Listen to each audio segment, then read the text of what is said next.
Buenos días, mis queridos hermanos. Eh, Le pido que donde estamos inclinemos el rostro para orar. Oremos. Querido Dios y Padre Celestial, gracias. Gracias, Señor, por este don, por este llamado que nos haces a nuestro corazón, Señor, de estudiar muy temprano de mañana su palabra. Le pedimos, oh Dios, que no sean nuestras palabras, Señor, sino las suyas. Diríjanos en este estudio, Señor, y permítanos entender y comprender, Señor, y poner en práctica cada una de sus enseñanzas. Se lo pedimos en el nombre de Jesús. Amén. Bueno, ayer tuvimos el gozo de escuchar a nuestro hermano Marcial con una hermosa exposición de lo que es el capítulo 1 del libro de Juan. Nosotros nos corresponde presentar el capítulo 2.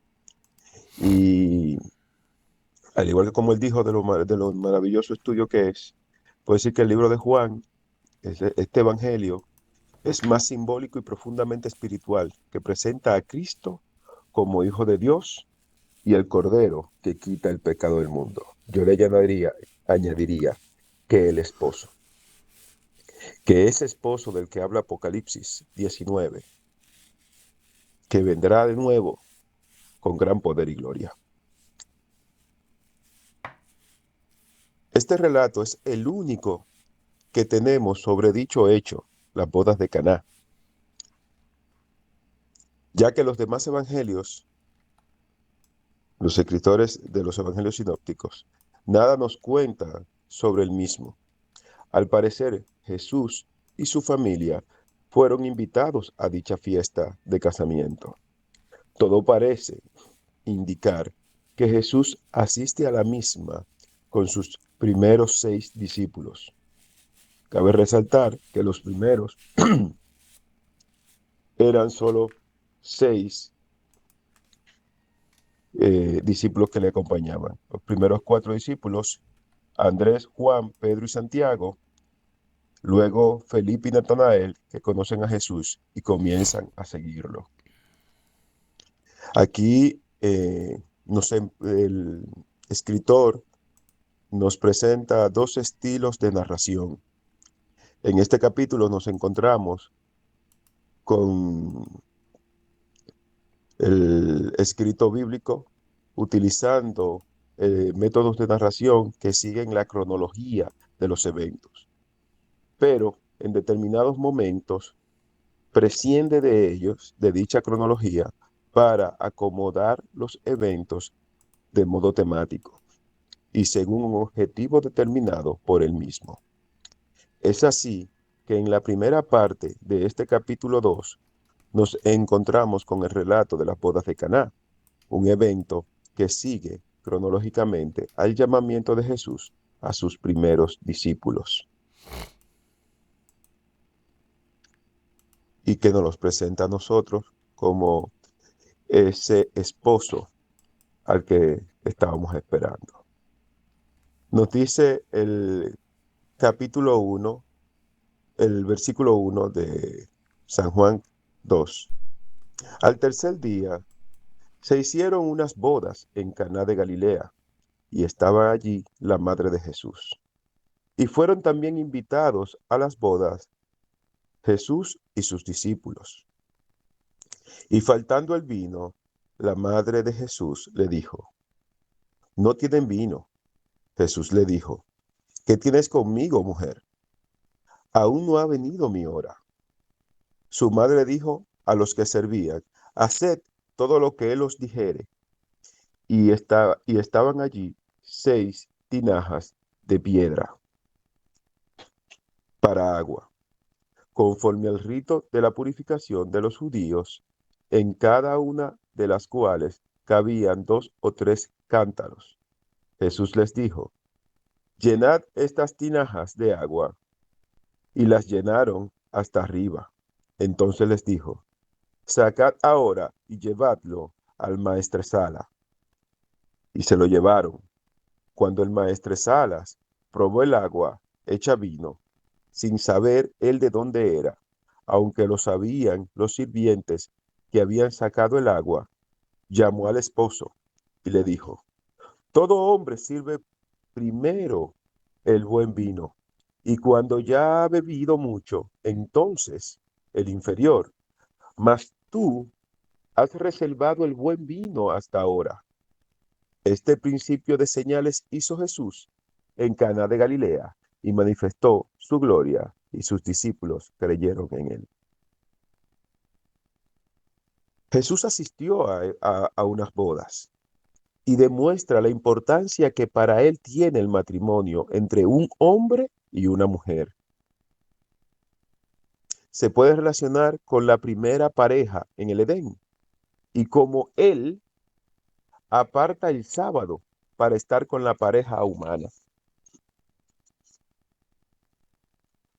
Cuando la necesitamos, cuando le necesitamos, para no quedarnos sin recursos a la mitad de la celebración. En el principio, preparó todo lo que necesitaba la pareja y lo hizo bueno en gran manera. Podemos ver la maravillosa relación que encontramos en este texto. Es muy deseable que cuando haya un matrimonio, Cristo lo reconozca y lo bendiga. Los que quieren tener a Cristo consigo en su matrimonio deben invitarlo por medio de la oración y Él vendrá. Incluso aquí viene el texto que donde hay dos o tres reunidos, ahí estoy yo. Bueno, una parejita y como tercer ingrediente, Jesús en el centro. Eso es maravilloso. Mientras estamos en este mundo, nos hallamos a veces en aprietos. Aun cuando creemos estar en abundancia, había una necesidad en la fiesta de bodas. Los que son dados a preocuparse por las cosas del mundo deben esperar problemas y contar con el desencanto. Cuando hablamos a Cristo, debemos exponer con humildad nuestro caso ante Él y luego encomendarnos a Él para que haga como le plazca. No hubo falta de respeto en la respuesta de Cristo a su madre. Usó la misma palabra cuando le habló con afecto desde la cruz, pero es testimonio presente contra la idolatría de las épocas posteriores, cuando dijo, su hora llega cuando no sabemos qué hacer. La tardanza de la misericordia no es una negación de las oraciones. Los que esperan los favores de Cristo deben obedecer sus órdenes con prontitud. El camino del deber es el camino a la misericordia y no hay que objetar los métodos de Cristo. El primero de los milagros de Moisés fue convertir agua en sangre. El principio de los milagros de Cristo fue convertir agua en vino, lo cual puede recordarnos la diferencia que hay entre la ley de Moisés y el Evangelio de Cristo. Él demuestra que beneficia con consuelos de la creación a todos los creyentes verdaderos y que a ellos los convierte en verdadero consuelo. Las obras de Cristo son todas para bien. ¿Ha convertido tu agua en vino? ¿Te dio conocimiento y gracia? Es para aprovecharlo. Por tanto, saca ahora y úsalo. Era el mejor vino. Moisés dijo en Éxodo, profeta como yo le dará Jehová. Aquí podemos ver ese profeta, que también es el Mesías. Las obras de Cristo se recomiendan por sí mismas, aun ante quienes no conocen a su autor. Lo que es producido por milagro siempre ha sido el mejor de su clase. Y todo aquel o aquella persona que por una razón u otra ha pedido con fervor, con vehemencia un milagro del Señor y ha recibido su respuesta, sabe a lo que me refiero. El milagro es el mejor.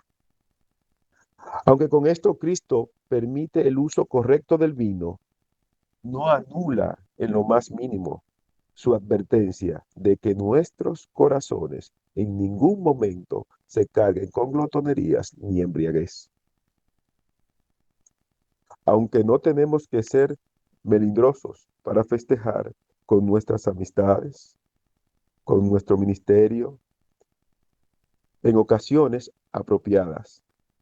De todos modos, toda reunión social debe realizarse de tal modo que podamos invitar a reunirse con nosotros al Redentor.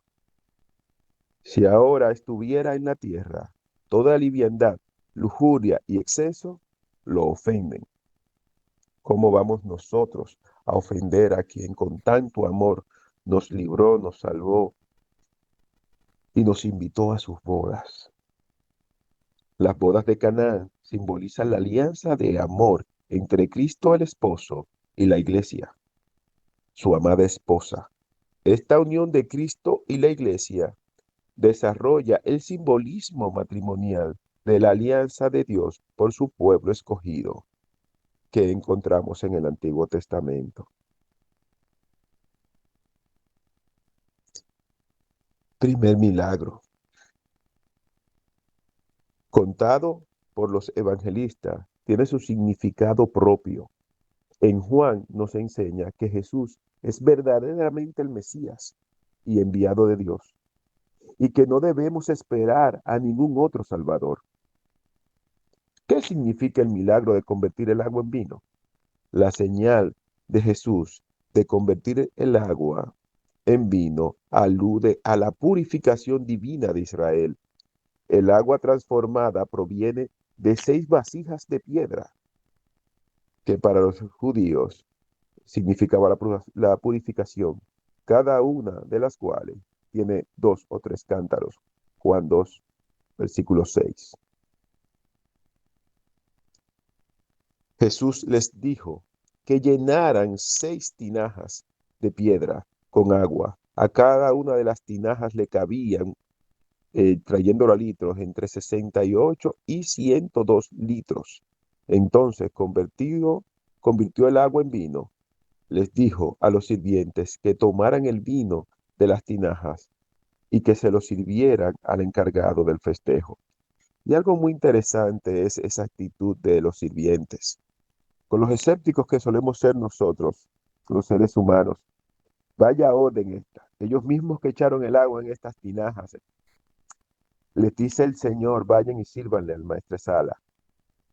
Sin embargo, ¿qué lección nos dejan? Nos enseñan a obedecer a Jesús sin cuestionar y al mismo tiempo disfrutar ser parte del milagro. El novio nos enseña que Jesús ama salvar el día. El maestresala muestra que Jesús guarda lo mejor para el final. Los discípulos nos enseñan que esto era real. Qué maravilloso, ¿verdad? Nosotros conocemos un predicador internacional que siempre alude al hecho de que no es más que un sirviente, un mesero, alguien al que el Señor le da la palabra y él simplemente la sirve. Dios quiera que podamos tener ese nivel de humildad también a la hora de presentar su palabra. El vino de las bodas es más que una bebida, es un símbolo. Hasta la Biblia nos describe el poder simbólico ritual del vino en el célebre pasaje de las bodas de Caná. Por eso estamos ante una de las cosas imprescindibles que hacen falta en una boda. Todo el mundo pone primero el vino bueno y cuando ya está bebido, el peor. Tú, en cambio, has guardado el vino bueno hasta ahora. Como él es el postrer Adán, el primer Adán, lo conocemos y sabemos que lamentablemente cayó, pero Cristo vino para que tengamos vida en él. Este fue el primero de los signos que Jesús realizó en Caná de Galilea. Así manifestó su gloria y sus discípulos creyeron en él. Este método cronológico que estamos usando culmina en el versículo 12. Sin embargo, así como en días pasados mi esposa manifestó Apocalipsis 19:7 al 8, donde nos dice, gocémonos y alegrémonos y démosle gloria porque ha llegado las bodas del Cordero y su esposa se ha preparado y a ella se le ha concedido que se vista de lino fino, limpio y resplandeciente, porque el lino fino es las acciones justas de los santos. Y el ángel me dijo, escribe bienaventurados los que son llamados a la cena de las bodas del Cordero.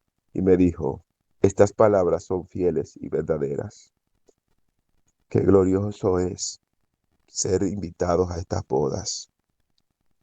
Nosotros vemos un relato que se encuentra en Mateo 25 del 1 al 11, donde tenemos unas damas prudentes y otras insensatas. Vamos a leer un poco. Entonces el reino de los cielos será semejante a 10 vírgenes que tomando sus lámparas salieron a recibir al esposo. 5 de ellas eran prudentes y 5 insensatas. 3, las insensatas tomaron sus lámparas, no tomaron consigo aceite, mas las prudentes tomaron aceite en sus vasijas, juntamente con sus lámparas. Y tardándose el esposo, cabecearon todas y se durmieron. Cabe resaltar que todas se durmieron. Y a la medianoche se oyó un clamor. Aquí viene el esposo. Salid a recibirle. Entonces todas aquellas vírgenes se levantaron y arreglaron sus lámparas. Y las insensatas dijeron a las prudentes, dadnos de vuestro aceite, porque vuestras lámparas se apagan. Mas las prudentes respondieron diciendo, para que no nos falte a nosotras y a vosotras, id más bien a los que venden y comprad para vosotras mismas. Pero mientras ellas iban a comprar, vino el esposo, y las que estaban preparadas entraron con él en las bodas, y se cerró la puerta. Después vinieron también las otras vírgenes, diciendo, Señor, Señor, ábrenos. Mas él, respondiendo, dijo, de cierto os digo que no os conozco. Velad pues, porque no sabéis el día ni la hora en que el Hijo del Hombre ha de venir. Y yo les digo a cada una de las personas que están recibiendo este mensaje, velad pues, velad que haya suficiente aceite en sus lámparas. Velad que reconozcan con tiempo el momento que estamos viviendo. A la verdad que hemos visto muchas cosas acontecer a nuestro alrededor. El mundo está conmocionado. Nada es igual. Y seguimos, y voy a usar la palabra nueva vez, como unos tontos, centrándonos en las vanidades, las cosas y los afanes de este mundo, dejando de lado lo más importante, que es acercarnos confiadamente al trono de la gracia. Cuán lamentable es o cuán doloroso será en aquel día cuando nuestro Señor venga en las nubes de los cielos y que no podamos estar enfrente porque nos dejamos engañar con las aflicciones de este mundo. Cuando como a Esaú se nos está dando un plato de lenteja por la gloria venidera. Dice la palabra de Dios que Cristo por el gozo puesto delante de él menospreció la cruz, olvidando el oprobio. Pero ¿dónde está? Sentado a la diestra del Padre. y nos invita a nosotros a poder hacer como Él hizo. Incluso nos dice, aprended de mí que soy manso y humilde de corazón. Nos invita a creer en aquel que le envió. Cuán glorioso, cuán majestuoso es nuestro Señor y cuán tontos somos nosotros. Velemos pues, por favor. Mi ruego en esta mañana es que podamos estar atentos al aceite que necesitamos, a la unción del Espíritu Santo de Dios, el que nos va a capacitar para la obra tan grande a la que estamos llamados en esta tierra. Permita a Dios que podamos hacer vida en nosotros estas palabras. Entonces, como les comentaba, en este método cronológico, ahora vamos a ver el relato de cuando el Señor limpia el templo, como nos limpió ya Cristo cuando le aceptamos a nosotros a Él, a que entre y arregle todo en nuestros cuerpos, en este templo que es templo de su Espíritu. Nos dice Juan 2, versículo 12. Después de esto, descendieron a Capernaum, él, su madre y sus hermanos y sus discípulos, y estuvieron allí no muchos días. Estaba cerca la Pascua de los judíos. Y subió Jesús a Jerusalén, y halló en el templo a los que vendían bueyes, ovejas y palomas, y a los cambistas allí sentados, y haciendo un azote de cuerdas, echó fuera del templo a todos, y a las ovejas y a los bueyes, y esparció las monedas de los cambistas, y volcó las mesas, y dijo a los que vendían palomas, quitad de aquí esto, y no hagáis de la casa de mi padre casa de mercado. Entonces se acordaron sus discípulos que está escrito, el celo de tu casa me consume.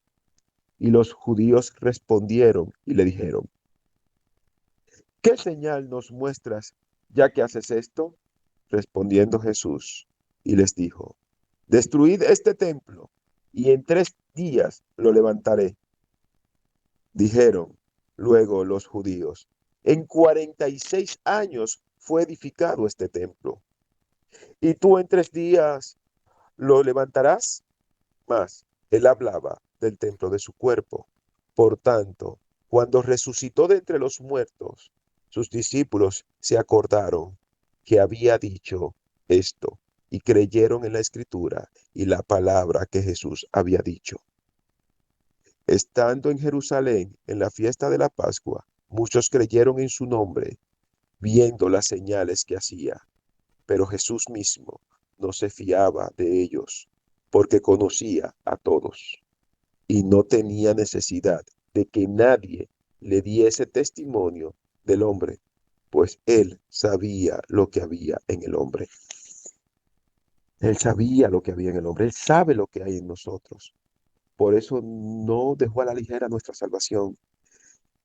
Vino aquí como un bebé, un simple niñito, creció y se mantuvo en gracia con Dios y con los hombres para podernos darnos a nosotros esta redención tan grande.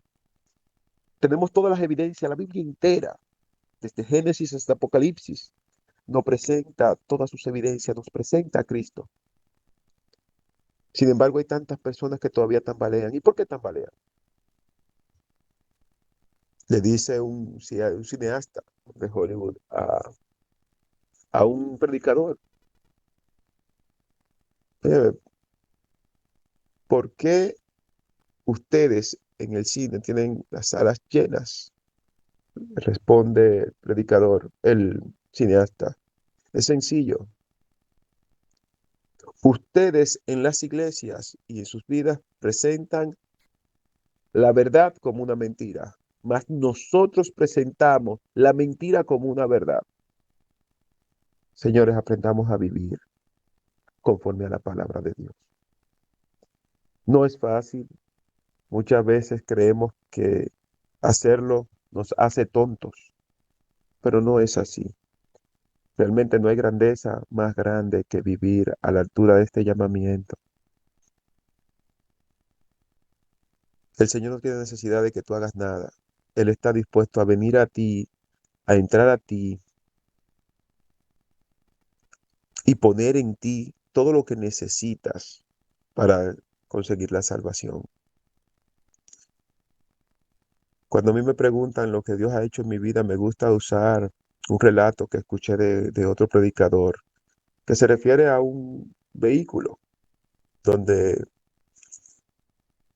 cuenta él que nos imaginemos que tenemos el mejor vehículo del mundo. En ese momento yo puse un Ferrari rojo, último modelo. Ya ustedes saben todas las especificaciones que este vehículo tiene. Este vehículo me lo dan, me entregan su manual y yo salgo en mi vehículo y extrayo el vehículo. Bien, este seguro consta con un seguro full. Viene la aseguradora, me dice, nada, vamos a llevarnos su vehículo, lo vamos a reparar. Mientras tanto, tenga este vehiculito, hay un cacharrito para que se mueva. Muévase en él, con todos los fallos y todas las cuestiones, sin ninguna especificación, mientras nosotros resolvemos el tema de su vehículo. En ese momento estás ahí. No es lo mismo andar en un último modelo que después montarte en un 120i o en un Yugo, vamos a decir. O como dirían en mi país, en un Lada, que el que tiene un Lada no tiene nada. Y cuando te llaman por fin de la aseguradora, ya ha pasado el tiempo, puede venir a retirar su vehículo, que pasas por allá y cuando ves el vehículo totalmente restaurado, nuevo, hermoso, pides la llave para salir de nuevo en tu vehículo y esto me pasó a mí. Te cuenta el dueño de la fábrica de vehículos.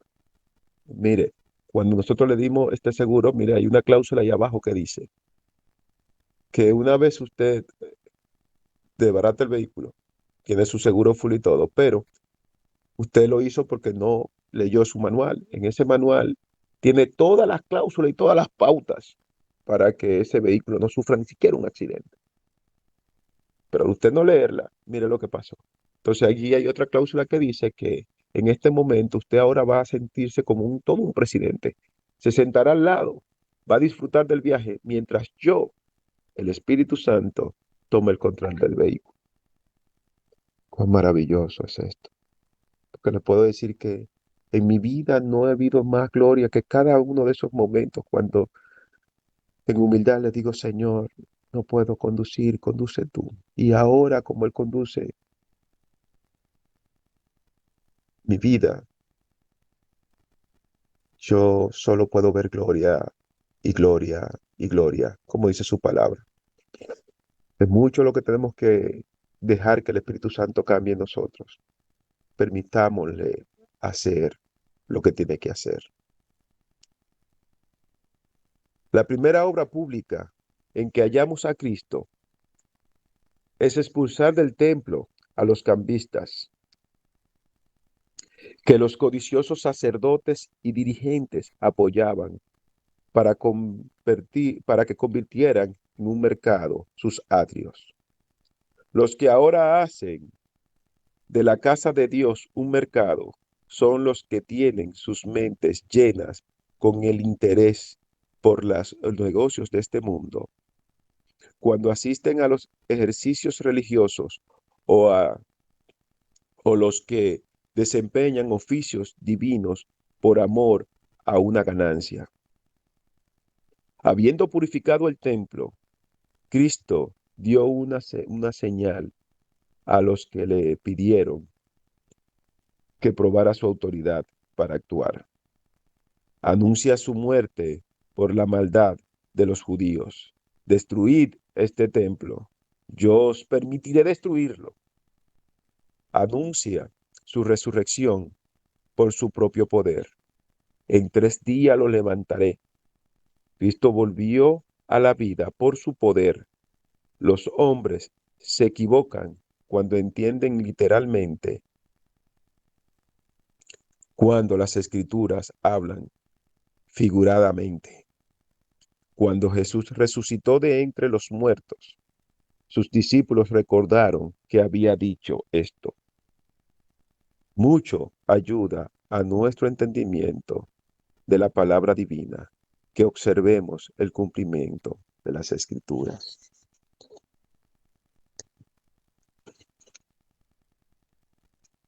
Amigos, hermanos que nos escuchan, somos testigos.